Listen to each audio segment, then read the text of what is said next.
What's your craziest but wait, it gets even worse story? Part 1.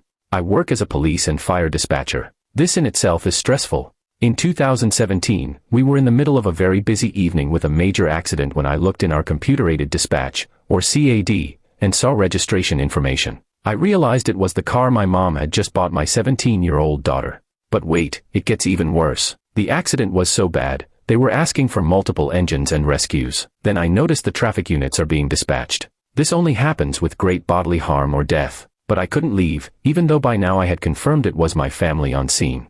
I had to get them help before I left work. The field units were barking out orders and demanding resource after resource. It took everything I had to sit there and get them what was needed. But wait, it gets even worse. I was finally told I had to go respond to the scene. My 68-year-old, mentally disabled adopted sister was injured, hysterical, and they were unable to calm her down. In addition, my 17-year-old daughter was injured and refused to be treated.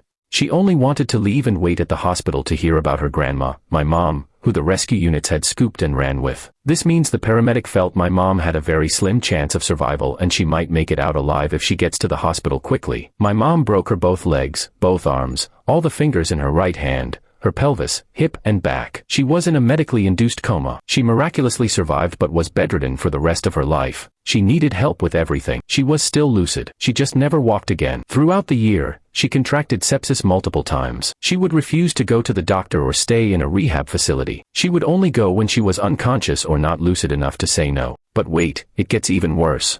Back in 2016 I noticed a lump in my abdomen. I was told it was scar tissue, so I went to the doctor over and over again and their diagnoses ranged from a cyst to an infection for which I was prescribed antibiotics for. It wouldn't stop growing. By 2018 it was the size of a cantaloupe. It ruptured at work. The bleeding was so bad I was soaked in blood from the waist down. Finally my doctor decided to remove it.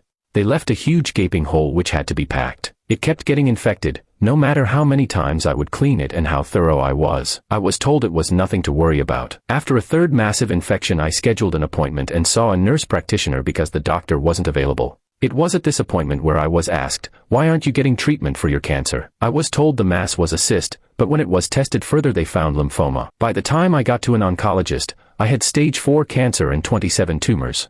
I had to be hospitalized because the infection was so bad, I needed 4 antibiotics. But wait, it gets even worse.